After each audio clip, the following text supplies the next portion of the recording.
Assalamualaikum warahmatullahi wabarakatuh.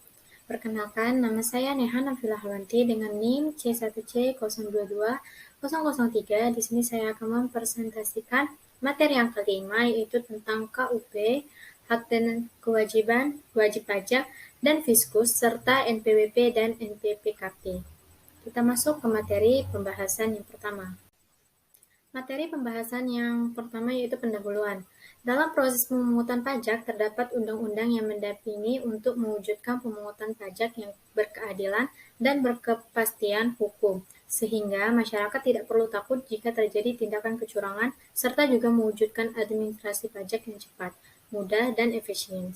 Salah satu kewajiban wajib pajak ialah memiliki kewajiban untuk mendaftarkan diri dan diberikan nomor pokok wajib pajak (NPWP) atau nomor pengukuhan pengusaha kena pajak (NPPKP), dan kewajiban untuk melaporkan usaha yang nantinya dikukuh sebagai pengusaha kena pajak. Masalah pendaftaran dan penghapusan NPWP atau NPPKP adalah untuk ditulis karena merupakan sarana dalam administrasi perpajakan yang akan dipergunakan oleh wajib pajak untuk melaksanakan hak dan kewajibannya di bidang perpajakan. Kita masuk ke materi yang pertama, yaitu pengertian KUP. KUP adalah hukum formal yang berisikan peraturan-peraturan mengenai tata cara pelaksanaan pemungutan pajak oleh negara. Pelaksanaan pemungutan pajak oleh negara ini meliputi tata cara wajib pajak memenuhi hak dan kewajiban perpajakannya. Hak dan kewajiban perpajakan sesuai dengan ketentuan peraturan perundang-undangan perpajakan. Undang-Undang Nomor 28 Tahun 2007 tentang KUP. Undang-Undang Nomor 36 Tahun 2008 tentang PPH, dan Undang-Undang Nomor 42 Tahun 2009 tentang PPN dan PPNBM, serta peraturan pelaksanaannya. Badan Wajib Pajak, syarat-syarat kewajiban pajak subjektif dan objektif. Wajib pajak ada dua, yaitu satu, orang atau pribadi adalah orang pribadi yang bertanggung jawab atas pembayaran pajak. Yang kedua yaitu badan adalah PT, CV, BUMN, atau BUMD, dan dalam bentuk apapun baik yang melakukan usaha maupun yang tidak. Subjek pajak adalah orang atau badan yang telah dinyatakan sebagai subjek hukum yang dikenakan pajak menurut ketentuan peraturan perundang-undangan. Objek pajak, semua hasil nilai kekayaan, penyerahan barang dan jasa, nilai uang dalam transaksi atau lainnya yang menurut peraturan perundang perpajakan yang dikenakan pajak. Selanjutnya yaitu tahun pajak. Tahun pajak juga digunakan sebagai penentu jangka waktu pelaporan, pembayaran maupun perhitungan pajak. Jadi tahun pajak digunakan sebagai penentuan jangka waktu dalam kurun waktu setahun atau 12 bulan, sama dengan tahun kalender maupun tidak sama dengan tahun kalender. Selanjutnya yaitu masa pajak. Merujuk pasal 2 AUU nomor 28 tahun 2007 disebutkan, masa pajak sama dengan 1 bulan kalender atau jangka waktu lain yang diatur dengan peraturan Menteri Keuangan (PMK). Paling lama 3 bulan kalender, sehingga masa pajak dapat diartikan sebagai jangka waktu sebulan. Dalam konteks perpajakan merupakan pajak bulanan. Nah, selanjutnya yaitu bagian tahun pajak. Bagian tahun pajak merupakan bagian dari jangka waktu 1 tahun pajak yang bersangkutan. Bagian dari jangka waktu 1 tahun pajak ini dapat berupa 1 bulan kalender maupun beberapa bulan kalender, sama dengan masa maupun tahun pajak. Bagian tahun pajak juga digunakan sebagai acuan dalam perhitungan, pembayaran, pengenaan sanksi pajak, dan lainnya. Namun, untuk bagian tahun pajak ini merupakan tahun pajak yang tidak sama dengan tahun kalender. Materi selanjutnya kita akan membahas tentang hak dan kewajiban wajib pajak dan fiskus. Hak wajib pajak adalah hak untuk mendapatkan pelayanan dan perlindungan atas segala sesuatu informasi yang telah disampaikan wajib pajak kepada Direktorat Jenderal Pajak dalam menjalankan ketentuan perpajakan. Berikut adalah hak wajib pajak. Yang pertama itu hak atas kelebihan pembayaran pajak. Yang kedua, hak atas kerahasiaan. Yang ketiga, hak wajib pajak saat dilakukan pemeriksaan. Yang keempat, hak mengajukan permohonan pengangsuran atau penundaan pembayaran pajak. Yang kelima, hak atas pengurangan pajak bumi dan bangunan (PBB). Yang keenam, hak atas penundaan pelaporan surat pemberitahuan tahunan (SPT). Yang ketujuh, hak atas pembebasan pajak. Yang kedelapan, hak wajib pajak mengajukan permohonan pembebasan atas pemotongan atau pemungutan pengurangan pajak penghasilan (PPh). Yang kesembilan, hak pengambilan pendahuluan kelebihan pembayaran pajak. Yang ke-10, hak untuk mendapatkan pajak yang ditangguh pemerintah. Sedangkan kewajiban wajib pajak adalah segala sesuatu yang harus dipenuhi oleh setiap wajib pajak. Adapun kewajiban wajib pajak yaitu yang pertama, kewajiban untuk mendaftarkan diri. Salah satu hak dan kewajiban wajib pajak yaitu dengan mendaftarkan diri atau usahanya untuk NPWP. Yang kedua, kewajiban untuk memberikan data informasi kepada DJP. Yang ketiga, kewajiban melakukan pembayaran, pelaporan, pemungutan, dan pemotongan pajak sesuai dengan peraturan yang berlaku. Yang keempat, kewajiban pemeriksaan dalam rangka menerapkan keputusan dan menjalankan kewajiban perpajakannya. Maka dari itu, wajib pajak harus memenuhi panggilan hingga memberikan keterangan apabila diperlukan kepada pihak yang berwenang. Selanjutnya kita akan masuk ke hak fiskus dan kewajiban fiskus. Hak fiskus yaitu hak-hak fiskus yang diatur dalam Undang-Undang Perpajakan adalah sebagai berikut. Yang pertama, menerbitkan nomor pokok wajib pajak atau NPWP dan atau mengukuhkan pengusaha kena pajak atau PKP fiskus kepada cara jabatan, menerbitkan surat tagihan pajak, melakukan pemeriksaan dan penyenggelan, melakukan penyelidikan, menerbitkan surat paksa dan melaksanakan penyitaan. Dan untuk kewajiban fiskus yaitu diatur dalam Undang-Undang Perpajakan adalah sebagai berikut. Yang pertama, kewajiban untuk melakukan penyuluhan kepada wajib pajak, menerbitkan surat ketetapan pajak, dan merahasiakan data wajib pajak. Kita masuk ke materi yang ketiga yaitu NPWP dan NPPKP. Di sini kita akan menjelaskan definisi NPWP dan NPPKP. Definisi NPWP yaitu nomor pokok wajib pajak adalah nomor yang diberikan kepada wajib pajak sebagai sarana dalam administrasi perpajakan yang dipergunakan sebagai tanda pengenalan diri atau identitas wajib pajak dalam melaksanakan hak dan kewajiban perpajakannya. Pengertian dari nomor pokok wajib pajak tersebut diambil dari Undang-Undang Nomor 28 Tahun 2007 Pasal 1 Nomor 6.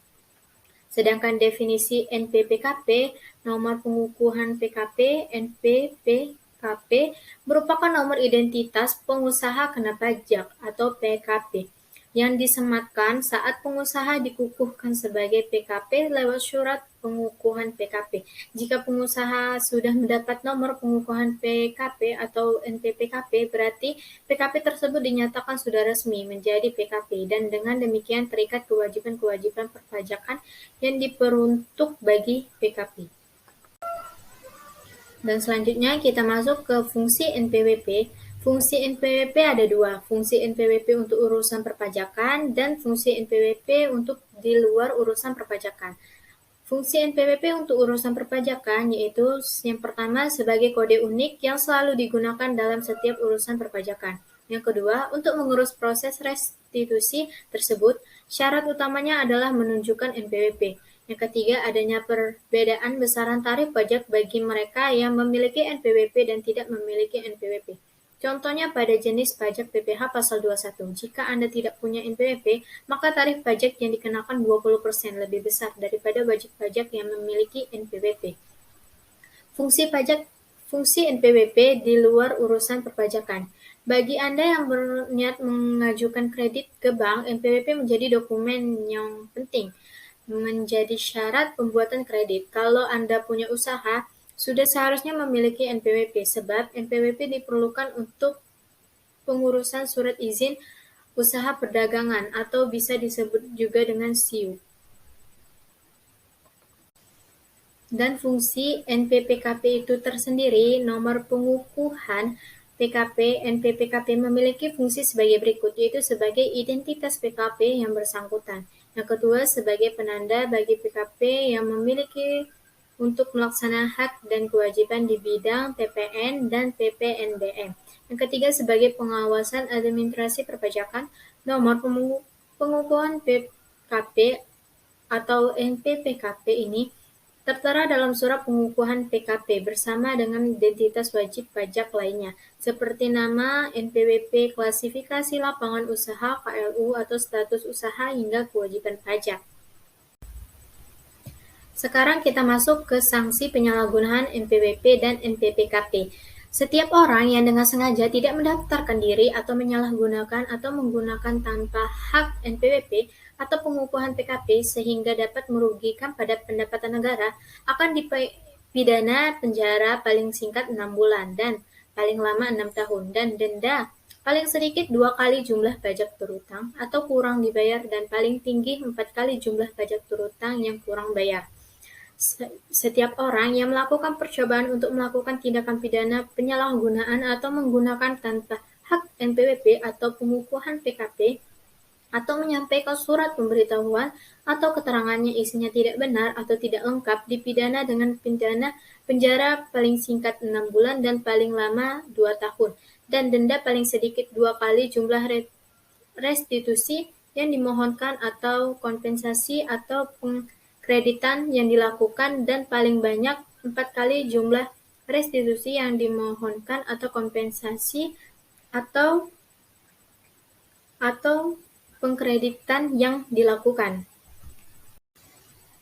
Selanjutnya kita masuk ke hapusnya NPWP dan hapusnya NPPKP.